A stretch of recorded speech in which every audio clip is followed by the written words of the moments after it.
ખાય ને પણ ક્યારે ગુરુના રંગમાં રંગાઈ ગયા હો ત્યારે હે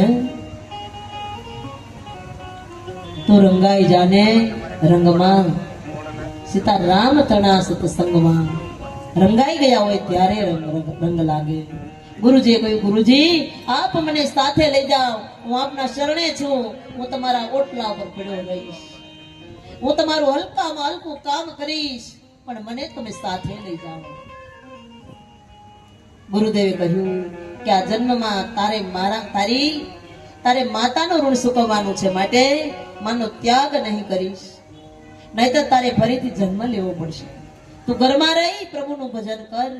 ત્યારે મેં કહ્યું, આપે કથામાં કહ્યું હતું ને કે પ્રભુના ભજનમાં જે સાથ ન આપે, જે વિક્ષેપ કરે તેનો ત્યાગ કરવો, જે ભગવાનના ભજનમાં સત્સંગમાં કથામાં સાથ ન આપે તેનો વિક્ષેપ, જે વિક્ષેપ કરે તેનો ત્યાગ કરવો। તો મારે શું મારી માનો ત્યાગ ન કરવો? સંસારી જીવાત્માને એવી ઈચ્છા ક્યારેય થતી નથી કે મારો પુત્ર ભગવાનનો ભક્ત બને। 4 દીકરા હોય, 3 દીકરાઓ હોય, અત્યારે ઘરે ઘરે 2 દીકરા તો બધાને હશે જ, અને એમાં એકનું લગ્ન થઈ ગયું હોય ને એક 25, 30 વર્ષનો એમ નામ ફરતો હોય ને આવે। માતાજી આના જોશ જોવો ને ક્યારે લગ્ન થશે?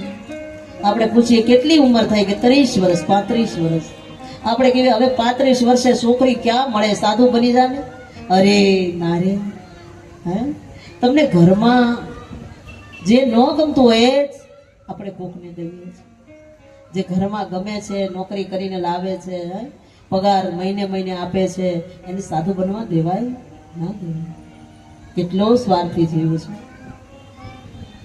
પણ તમે જે મોહ માયામાં પડ્યા છો, છતાંય તમે તમારા બાળકોને પણ મોહ માયામાં નાખો છો, અને ભલે 20-22 વર્ષની ઉંમરે પરણી જાય, એમાં પણ ના નથી સંસાર ચલાવવા માટે, પણ 30-35 વર્ષની ઉંમર થઈ હોય અને બહારની ગમે ત્યાંથી કન્યા મળી જાય તોય આપણે લઈ અને એ ઘર આપણે ચલાવી, ચાલે ન ચાલે, એ સંઘ દ્વાર ક્યાં પહોંચે ન પહોંચે, અને છતાંય આપણને કોઈ આમ એવા કપડાં પહેરીને કાંઈ આપતું હોય ને એટલે આપણે લેવી નહીં, સામું જોઈએ નહીં આ ઓલા હલકા છે ને એ છે, પણ ઓલી હલકી આપણા ઘરમાં ગરી ગઈ છે, ક્યાંની છે એ ક્યાં ખબર છે, છતાંય એનો સ્વીકાર કરી લીધો। કેટલી માયા છે!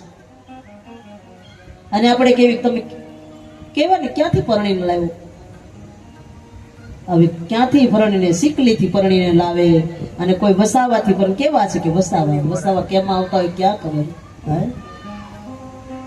અને ભલે આવે તો કાંઈ વાંધો નહીં, અને આપણે કેવી શું ધંધો કરે તારા સસરાની, તો કે ઢોલી પટેલ છે, ઢોલી પટેલ હોય, મારા સસરાની ઢોલી પટેલ છે, વિચાર તો કરો। અરે 35 વર્ષે 40 વર્ષે કોકનું તોડેલું, કોકના છોકરા મોટા કરવા, એના કરતા સાધુ બની જાઓ। આ દેશને ઉજળો રાખવા માટે, સંસ્કૃતિને સારી બનાવવા માટે, સંસ્કારને દીપાવવા માટે સાધુની પણ જરૂર છે। સંત તમારા પાસે સંપત્તિ નથી માંગતા, તમારા એક પુત્રની સંતાન માગે છે। શું કામ? આ દેશને ઉજળો બનાવવા માટે। પણ આપણે અહીંયા નારદજી કહે છે કે માતા, હે ભગવાન, કોઈની માતા એમ કહે કે જા તું ભગવાનનો ભક્ત બની જા, કોઈ નથી કહેતું।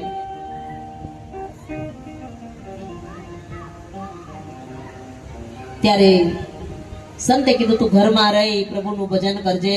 ત્યારે મેં કહ્યું, આપે કથામાં કહ્યું હતું ને પ્રભુના ભજનમાં જે સાથ ન આપે, જે વિક્ષેપ કરે તેનો ત્યાગ કરવો, તો મારે શું મારી માનો ત્યાગ ન કરવો?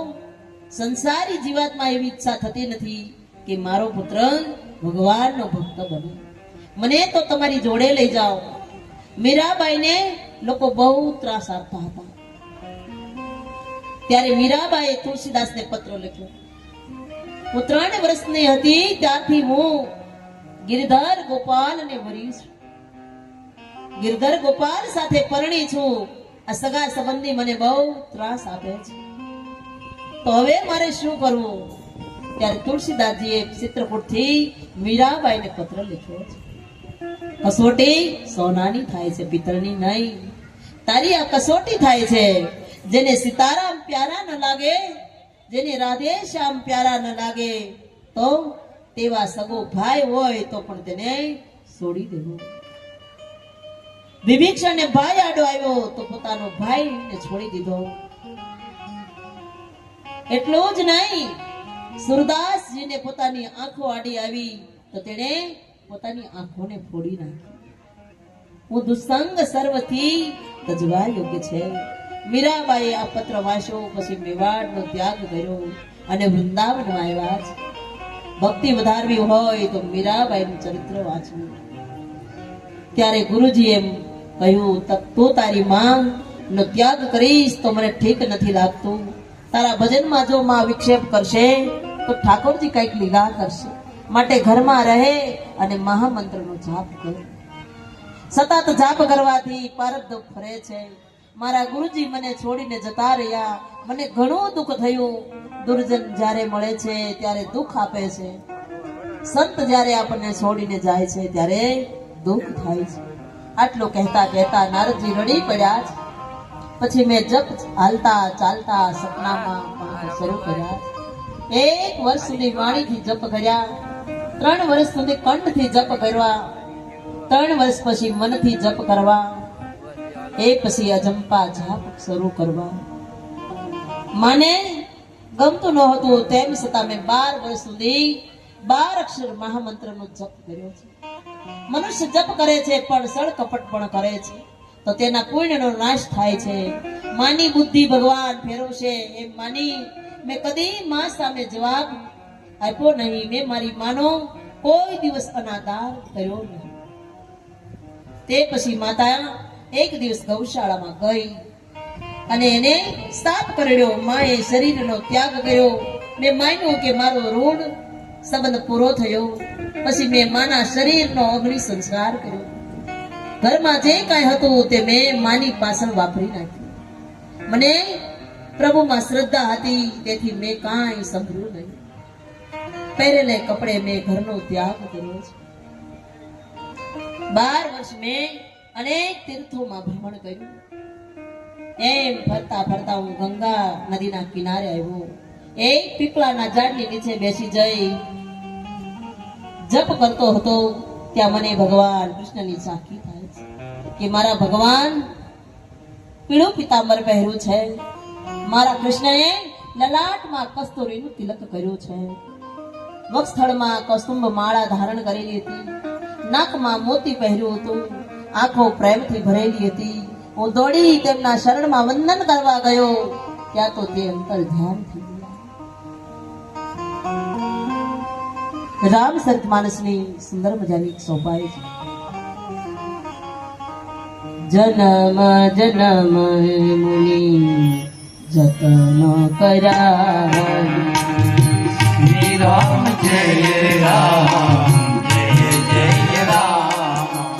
જન્મ જન્મ મુનિ જતન કરાય, શ્રી રામ જય રામ જય જય રામ. અંતરામ કહી આવતનારી, શ્રી રામ જય રામ જય જય રામ. જન્મ જન્મ મુનિ જતન કરાય, શ્રી રામ જય રામ જય જય રામ. જન્મ જન્મ મુનિ જતન કરાય, શ્રી રામ જય રામ જય જય રામ.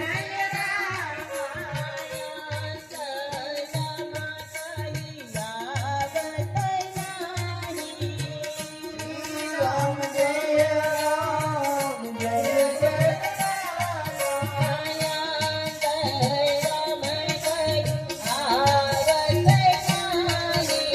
શ્રી રામ જય રામ જય જય રામ. અને અંતે ઈશ્વર સ્મરણ કરતા શરીર છૂટી જાય. અંતે મેં રાધા કૃષ્ણનું દર્શન કરતા કરતા અને શરીરનો ત્યાગ કર્યો ત્યાર પછી